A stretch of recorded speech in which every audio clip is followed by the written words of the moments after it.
অবশেষে গাজায় গণহত্যার পরিসংখ্যান মেনে নিয়েছে ইসরায়েল। বৃহস্পতিবার ইসরায়েলি সেনাবাহিনীর একজন জ্যেষ্ঠ কর্মকর্তা সাংবাদিকদের জানান, সেনাবাহিনী এখন স্বীকার করছে যে গাজায় প্রায় ৭০,০০০ মানুষ নিহত হয়েছে। ডেস্ক রিপোর্টে বিস্তারিত।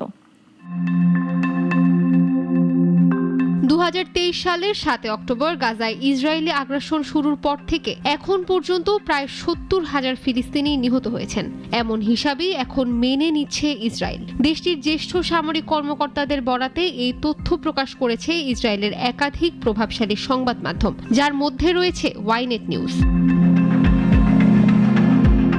এর আগে গাজার স্বাস্থ্য কর্তৃপক্ষের দেয়া নিহতের সংখ্যার বিষয়ে প্রকাশ্যে সন্দেহ জানিয়ে আসছিল ইসরায়েল। তাদের দাবি ছিল, হামাসের নিয়ন্ত্রণে থাকায় গাজার স্বাস্থ্য মন্ত্রণালয়ের তথ্য নির্ভরযোগ্য নয়। তবে জাতিসংঘ দীর্ঘদিন ধরে গাজার স্বাস্থ্য মন্ত্রণালয়ের নথিভুক্ত নিহতের সংখ্যা বিশ্বাসযোগ্য বলে স্বীকৃতি দিয়ে আসছে। গাজার স্বাস্থ্য মন্ত্রণালয় নিয়মিতভাবে নিহতদের নাম ও বয়স প্রকাশ করে থাকে। তাদের সর্বশেষ হিসাব অনুযায়ী মোট নিহতের সংখ্যা ৭১,০০০ ছাড়িয়েছে। এর মধ্যে যুক্তরাষ্ট্রের মধ্যস্থতায় অক্টোবরে শুরু হওয়া যুদ্ধবিরতির পর ইসরায়েলি হামলায় নিহত হয়েছেন ৪৮০ জনের বেশি। স্বাস্থ্য মন্ত্রণালয়ের ভাষ্য অনুযায়ী এখনও বহু মানুষ ধ্বংসস্তূপের নিচে চাপা পড়ে রয়েছেন, যাদের ভাগ্য এখনও অনিশ্চিত। নিহতদের মধ্যে বেসামরিক নাগরিক ও যোদ্ধাদের আলাদা করে চিহ্নিত করা না হলেও কর্তৃপক্ষ জানিয়েছে অধিকাংশ নিহতই নারী ও শিশু।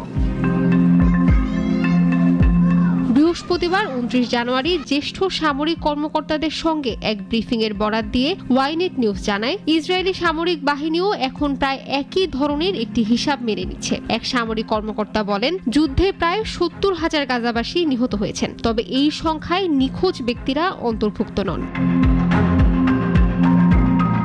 তিনি আরও জানান, নিহতদের মধ্যে কারা যোদ্ধা এবং কারা সরাসরি যুদ্ধে জড়িত ছিলেন না তা নির্ধারণে এখনও কাজ চলছে।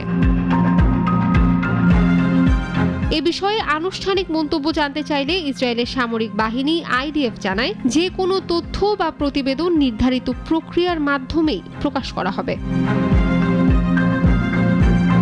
ইশরাত জাহান, নাগরিক।